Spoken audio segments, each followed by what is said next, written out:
My Govanen. Welcome to the Tolkien Lore Channel. I'm the Tolkien Geek, and I'm finally getting around to the second in CinemaSins series of sinning the Hobbit movies. I did the first one a while back. It was a very short video. This one was a bit longer, so I had to find a good time to actually go through it. But I'm finally getting around to it. Now, fair warning, remember CinemaSins does like to do a lot of bleeped out language in their videos, so if that's a problem, you know, watch this without your kids present or however you want to do it. But anyway, just wanted to give that warning just in case, you know, maybe you're new to this idea and haven't been familiar with it. Also, because this and the next video in the CinemaSins take on The Hobbit are much, much longer, I'm not going to be addressing everything they do. I'm going to be skipping a lot of the stuff either that I agree with or that is just so dumb as to be not worth mentioning. That said, I do want to hit the ones that I think are at least crazy out there. And before I get to that, I do need to give a shout out to some new patrons over on Patreon. I've actually got several new ones, and I've actually got so many new ones in a short amount of time that I can't remember all their names off the top of my head. So I've got Nighthawk in Light, Daniel Fitzgerald, Deanna Kaufman, TikTok Robot Snot, and Rebecca Vandenheuvel. Sorry if I'm butchering that name. At any rate, all new patrons recently, thank you very much for your support. And I've got enough patrons now that I'm going to start actually putting them in an in-screen credits role, because up until now I really haven't had enough to do that. But now that I have plenty of them, I'm going to start doing that on every video, so they'll all get a shout out every time I put out a video. That said, let's see how CinemaSins does with the second Hobbit movie. Yet another carrot-eating Peter Jackson cameo. Okay, so Peter Jackson likes to eat carrots and brie in his cameos. I mean, this is obviously going to happen. They're going to be, anytime you're going to show up in brie, you're going to find Peter Jackson. But was this really worth sinning? We know Peter Jackson likes his cameos. Yeah, these assassins are terrible at sneaking up on their victim. Or were they hired by the real assassins to serve as decoy assassins, maybe? Or maybe they weren't sneaking up on anybody. Maybe they weren't trying to be sneaky? I should introduce myself. My name is Gandalf. Unnecessary flashback is unnecessary. Unnecessary flashback? I mean, technically, yes, it's unnecessary, but actually, I think the smart way to have done this movie, and one of these days I'm going to do a video on this, because I think it's really actually critical to the way Peter Jackson did this. If you're not going to do the Hobbit movie first, the way to do the Hobbit movie is to use this unfinished tales / appendices material to recontextualize it and make it less of the children-oriented story that Bilbo Baggins wrote and more of the Gandalf version of this is how it fits into the grander scheme of the entire War of the Ring. So this idea that this flashback is unnecessary, in the way that Jackson did it, strictly speaking, yeah, it probably is, but I think actually it would have been the way to do it if you wanted to make a really, really good Hobbit movie after he had already made the Lord of the Rings movie. You are the heir to the throne of Durin. Man, does anyone in Middle-earth do anything at all without Gandalf putting the idea in their head? Is Middle-earth just Gandalf's personal life-size dollhouse? Lots of people do lots of things without Gandalf putting it into their head. Lots of people do things in active opposition to Gandalf. Gandalf just happens to be the source of the best ideas. And they run down by a pack of orcs. You could maybe try calling the Eagles. I mean, it can't have gotten too far away since they just dropped you off a little bit ago. Clearly these guys have no sense of time. At the end of the first movie, when the Eagles drop off our main characters on that giant rock, it's broad daylight. And now it's clearly dusk. They could have gone miles away, and it's not like they could just call the Eagles anyhow. Does anybody have an eagle whistle on them? Here's another reason the books don't matter, when the filmmakers can't insert just one sentence explaining why the Eagles could only take them so far. And that's all it would have taken. I'm not sure why he says this is why the books don't matter, because this is what drives me nuts about CinemaSins. They can't follow their own rules. Books don't matter, but we're going to talk about Tom Bombadil, and we're going to explain in the Return of the King video that we did why eagles don't go anywhere, to sin why the eagles show up at the last battle before the Black Gate. But Now the books don't matter because we don't want it to, so we can send the movie. Eh? He will help us, or he will kill us. Why does Gandalf waste time acting like the bear beast thing isn't Beorn, the owner of the house they decide to go to in order to seek refuge from the bear beast thing? Obviously, Gandalf does this because in the context of the movie, it creates suspense. Also because Gandalf probably doesn't want to tell them, by the way, we're seeking refuge with the person who happens to be the thing we're running away from, because then they would not want to do that, which is the obvious safe thing to do. So yeah, it makes sense both in terms of the movie storytelling and in terms of what Gandalf wants to accomplish, actually. You know what would have really helped in this situation? Someone who knows magic. Why? First of all, you're assuming that Gandalf's magic can actually do something to help them in this situation. We have no indication anywhere in any of the stories, movies or books, that Gandalf can do literally just anything he wants with magic. That's not how it works. None of the other dwarves saw this? Well, yeah, that's, I think, kind of the point of the scene, is that they're all so panicked they're dumb. That's literally the point of the scene, is the fact that Thorin is the only one who's got a head on his shoulders in a time of panic. That's really the point. Oh good, more fleshed out villain characters that either barely appear in the book or aren't in the book at all. Awesome. That probably won't add to the bloat at all. Wait. Aren't in the book? I thought the book didn't matter. We literally just got through talking about this just a couple sins ago, about how the books don't matter. Now they matter because this guy barely appears in the book. Azog doesn't appear in the book at all, except to a reference to a battle that happened a long time ago, because Azog was already dead in the book, and Bolg was the only one who showed up to the Battle of the Five Armies. Spoilers, we haven't got there yet. But now we're sinning it because he barely shows up in the book at all, when he's actually the main goblin protagonist at the end of the book. I can't even. Also, this bold guy is a discount Azog. He looks exactly like Azog, but with metal in his flesh. Bolg is Azog's son, so it kind of makes sense that they look similar. Which is why we must go through Mirkwood. The darkness lies upon that forest. This pretty much should go without saying in Middle-earth by now, right? Is there a forest that doesn't have some sort of darkness lying upon it? I don't know, like, what do you mean, is there a forest that doesn't have darkness lying on it? What forests have we encountered that have darkness lying on them? Fangorn doesn't have darkness lying on it. It's just old, and there are potentially hostile, semi-sentient trees. That doesn't mean there's a darkness lying on it. Also, we don't even get the old forest in any of the movies, so he can't be talking about that one. And there's lots of other forests that don't get mentioned because they're not in the story, but, like, this is literally the only one that ever gets described as having a darkness on it. Why is this a thing? Is there no way around? Not unless we go 200 miles north. Middle-earth uses miles for distance measurement?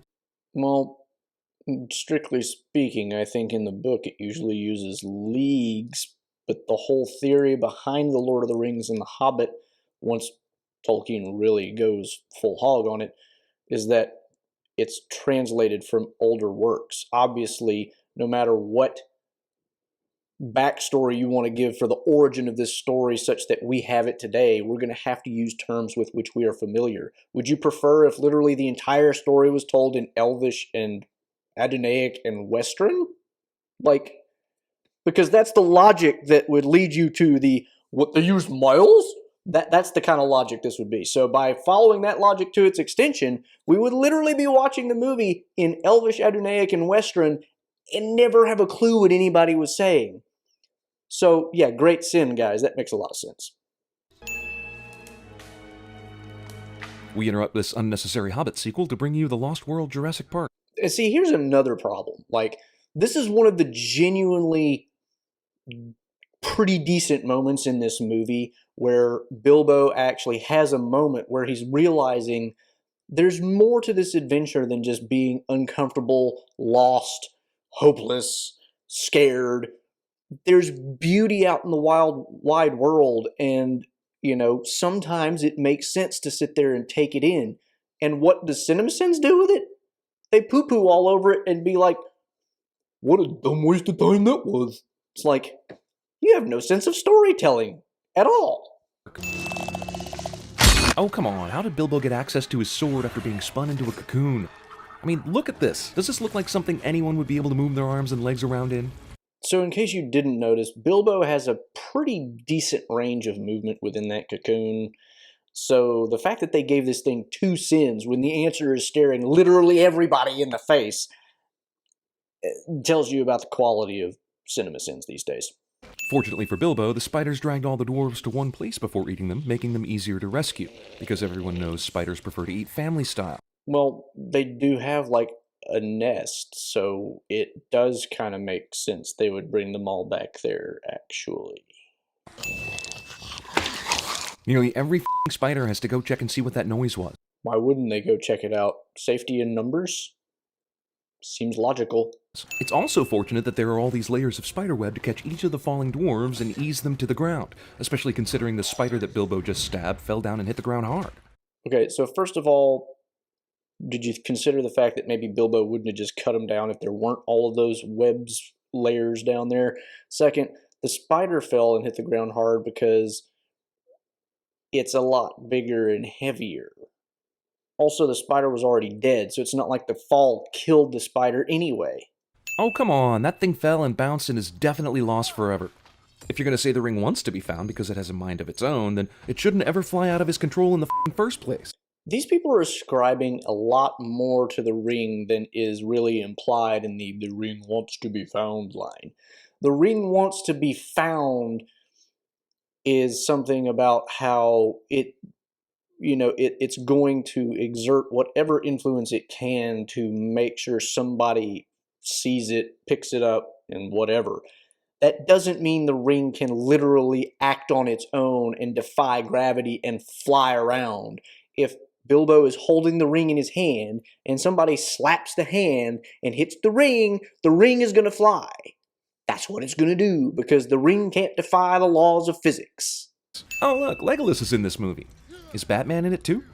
Or 007?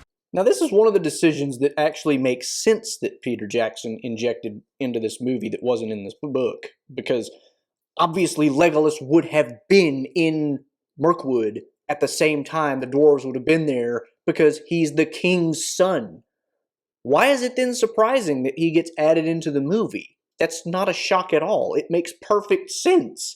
And they go off on Batman and 007? Like, what does this even mean? It's my wee lad, Gimli. You know, from Lord of the Rings, the popular series of books and movies? We are witnessing the George Lucasification of Peter Jackson with these Hobbit movies. There's no doubt about it.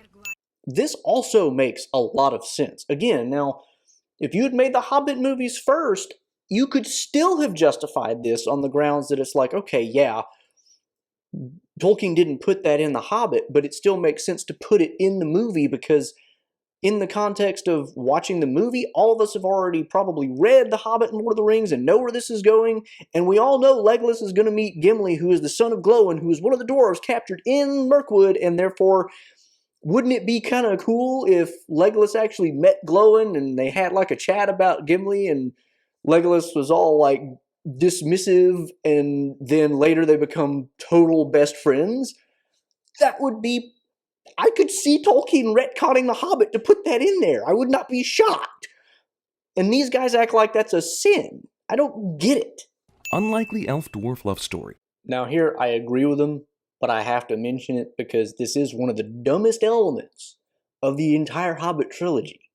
Because there's no way, there's just no way there should be a dwarf-elf love story.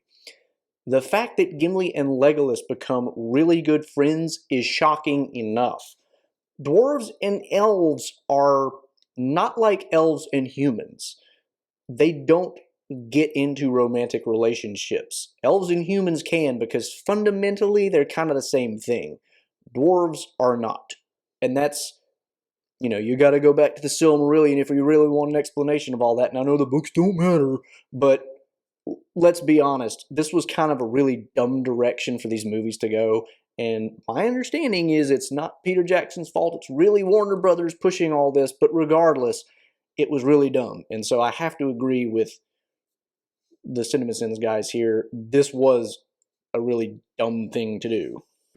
I have walked there sometimes, beyond the forest and up into the night. Good God, this movie is 2.5 hours, and now we know why. Now here again, this goes back to CinemaSins doesn't understand good storytelling. The problem with the Hobbit movies is not that we have nice quiet moments where people talk and we get some character development. The problem with the Hobbit movies is they make gigantically long action sequences that are completely improbable and nonsensical. This actually is a halfway decent element in the movie because we get something like character building. Now, it's in the service of a really stupid dwarf-elf romance, which makes no sense, but in another context, it would work perfectly well, and it would actually be pretty good. The problem is all the other junk. It's all the other crazy stuff that goes on in these movies. This is actually like the Bilbo scene looking out over the forest of Mirkwood. This actually is kind of a nice scene, other than the fact that it's in service to the stupid romance. These empty barrels should have been sent back to Esgaroth hours ago. The bargemen will be waiting for them. Bilbo shows up at the exact moment the elves talk about the barrels and where they go, and luckily they were speaking English and not Elvish. Okay, the English-Elvish thing I can kind of give them, but Bilbo happens to show up at the right time. Like, have you not followed the story at all? Like, almost everything that happens on this entire story is really good luck. Wink, wink, nod, nod. If chance you call it, you know what I mean. That's kind of the point of The Hobbit. Like, at the end of the story, Gandalf is going to very explicitly point out, you think this was all just luck? No, it's not. It's not all luck. There's a hand playing in this that is not mere chance. So, no, you just missed the point of the story, guys. Bilbo! What? Shh! There are guards nearby! Obviously there aren't. How do you know they're not? Maybe the guards just were preoccupied with something else. Theme park water ride action sequence. Again, I agree with them here, but I have to mention, because this kind of goes back to what I was saying earlier about the real reason for the length of the movie and why it's bad is all the excessive action scenes. This is one of them. You would think these guys were advertising for a theme park at this point. You really would, and that's how bad it is. And it goes on for a lot longer than the elf-dwarf romance scene earlier, too. Is this the unguarded gate that Bolg was talking about? Because this shit is heavily guarded. In fact, it takes all of them getting distracted by Bilbo and the dwarves in order for the orcs to make an attack. Were the orcs expecting this? Or maybe it wasn't guarded before. Bolg yells after them, and there are instant orcs waiting for the dwarves downriver. He's obviously not talking to the orcs that are so far downriver that they couldn't possibly hear him. You think maybe he's talking to the orcs that are kind of in his vicinity that may not realize that the dwarves are floating downriver and therefore they need to give chase? Everything this sequence is and stands for. Yes. Yes, true. Orc raises his f*** sword twice to kill Legolas so that Thorin can kill the orc. What do you mean raises it twice? I mean, have you literally never seen a movie where something happens and then we get it from a second perspective and see the same action again because it's kind of necessary to explain, like, this other person also saw the thing and we're seeing it from their perspective. It's not that he raises it twice, it's that it shows it from the up-close perspective so that we could see Legolas is about to get hacked, and then it shows us from Thorin's perspective, him seeing it at a distance and about to throw his sword. It's not... No, that's not the thing happening twice. That's us being shown it twice. Also, how convenient is it that she pulls off this badass shot instead of killing him, since Legolas wants to keep this orc alive anyway? I'm not sure what they mean by Legolas wants to keep this orc alive anyway. It's like, he decides after the orc has already been not killed that they're going to keep it. Not that, oh, I need to keep one orc alive. Where am I going to find one? Oh, how convenient. That's not what happened. Discount Inigo Montoya. I'm really not sure what they mean by discount Inigo Montoya, other than the fact that he's got, I guess, facial hair and long black hair, which is not terribly uncommon. After all, Aragorn has long dark hair and facial hair. Also, Bard doesn't have just a mustache like Inigo Montoya does, so I really don't understand this.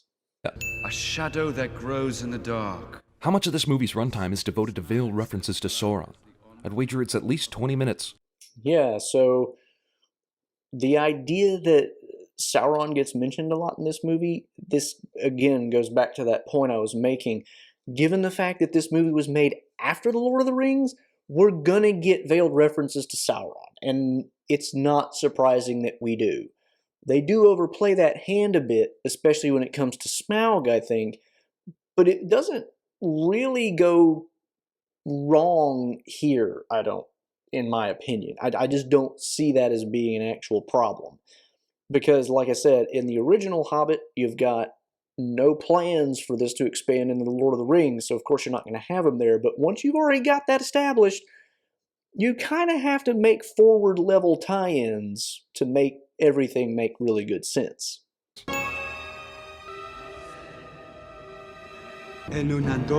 Well, we assumed she didn't return, or else this story would be stupid. What do you mean assumed she didn't return? They're standing guard at the gate. They would have seen if she had returned.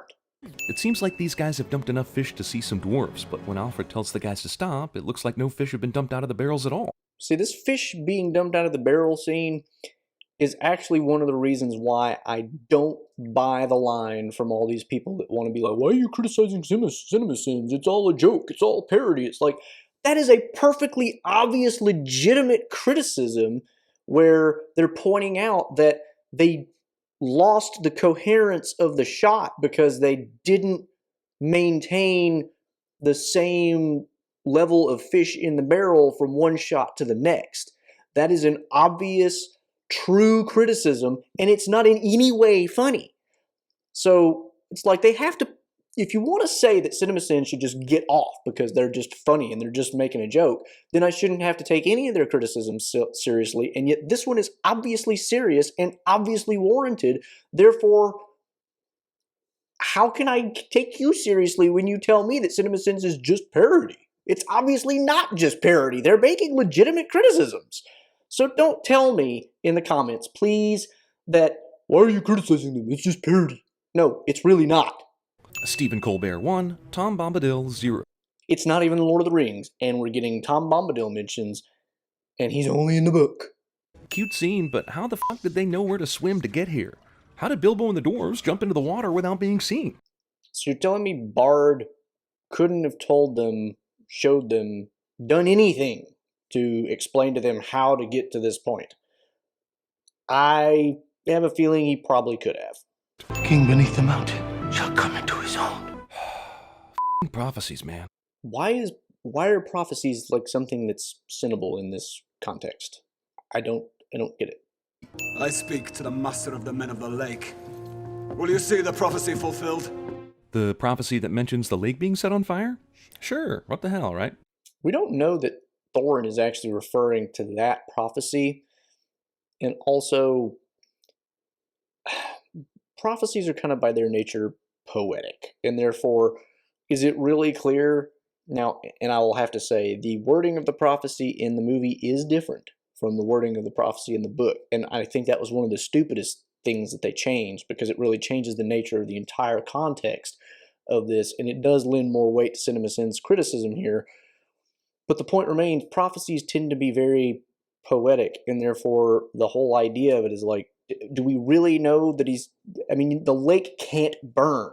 It's water. Water doesn't burn. So are we really supposed to take seriously the idea that the master of Lake Town is going to believe that if they fulfill the prophecy, the entire lake is going to burn? No. Up here! You have keen eyes, Master Baggins. What? Really? It takes keen eyes to spot a maze-patterned pillar that reaches up to the top of the mountain? Depending on what you're looking for, it might. The Arkenstone is conveniently 20 feet from where Bilbo is standing in a great underground kingdom the size of Minneapolis. This, again, goes back to what I said about luck earlier. The fact that Bilbo happens to find the Arkenstone, yes, that is an extraordinary stroke of luck in the book and the movie. And it's obviously necessary to the plot, and that's exactly why Gandalf is going to say later on, surely you don't believe this was all luck, 'cause it's not.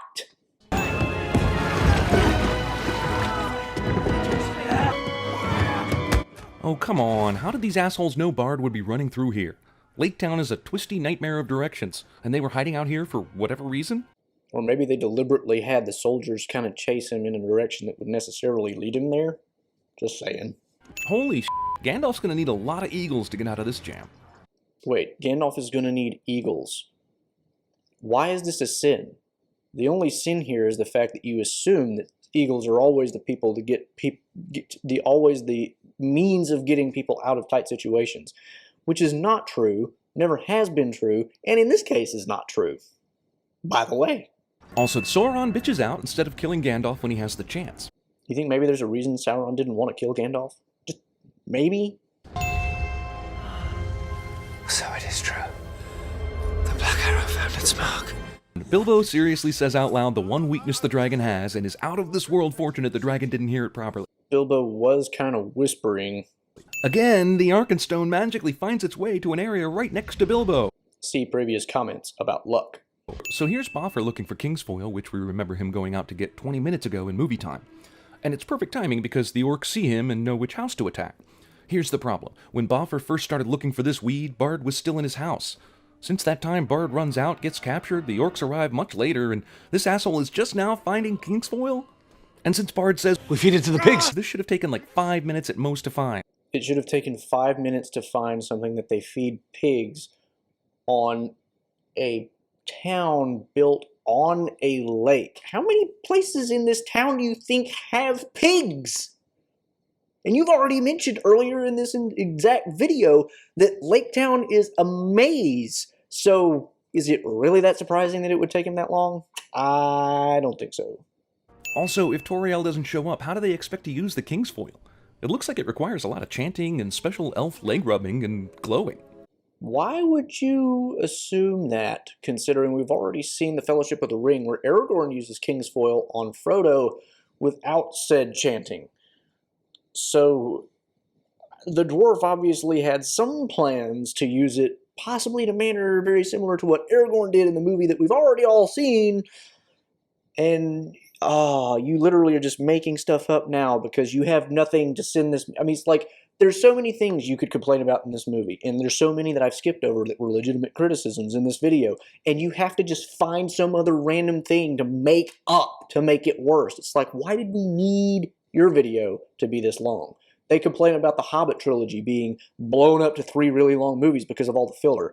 Yeah, CinemaSins, that's called projecting. Dragon that can smell dwarves even when they're outside the mountain can't smell them when they're right underneath them. You're assuming that a sense of smell is hyper-directional and very proximity-based, which, granted, smell is kind of proximity-based. But by the time we see this scene in the movie, the dwarves have been running around in a lot of locations, and therefore their scent is everywhere. Eon's old dragon is fooled by the old "hey, look over here" gag. In case you hadn't noticed, this dragon does have kind of an obsession with killing dwarves, so is it really surprised that he falls for that? Jesus, it's like the world's most elaborate dragon escape system built centuries in advance of its being needed. So, the idea that this all seems like a deliberately set up dragon escape system is silly when you consider that some of these dwarves probably remember the Lonely Mountain and therefore remember where things are that they can use to escape. And therefore it's just them acting in their own relatively familiar environment. Now, depending on how long ago we want to assume this all happened and how old these dwarves are, that might not work, but it's at least feasible as an explanation. That's not how fire works. Now see here, this is stupid. That's not how fire works. I'm not sure what they mean by this, but my criticism of this scene is he's blowing fire, which is clearly hot enough to light these giant furnaces, which are way the heck over there, but none of the people who are standing in the columns, which are barely wide enough to protect them from getting absolutely roasted, end up getting a singe. I can't even tell that any of the fur on their coats is even blackened. Like, maybe that's what they meant by that's not how fire works. I can't tell if that's what they mean or not, because it also just looks weird as fire. It doesn't look like actual fire going through there. Maybe that's what they meant. I'm not sure. But they could have at least been a little more specific if that's what they did mean, because that would be a meaningful critique instead of, that's not how fire works. What does that mean? I don't even know. But there are definitely criticisms to make here, but they can't even do that. After years and years, everything still works in this place.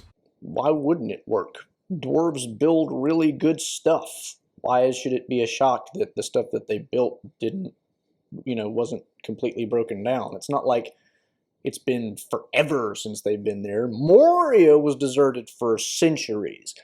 Erebor has only been, not deserted, but, there's been no dwarves there for less than a generation. How is a river of molten gold not melting this makeshift boat made of regular metal? And even if it shouldn't be melting it, shouldn't it be heating the f*** out of it? Making it impossible for Thorin to ride without getting third-degree burns? Okay, yes, Thorin probably should be way overheated in that thing, but assuming that the thing should be melted would imply that you know what metal it's made of, because then you would actually know what its melting point was versus the melting point of gold. You don't know what metal it's made of, so presumably it just has a melting point higher than that of gold. Revenge! I will show you revenge! By taking it out on people who are not you. Actually, don't you remember the conversation that Bilbo and Smaug have where Bilbo says he's a barrel rider and Smaug goes, I got it now, you came from Lake Town. So yeah, CinemaSins didn't do very good on this one either. Granted, there were a lot of sins that I skipped out on that were perfectly legitimate criticisms. A couple of them I even brought up in this video.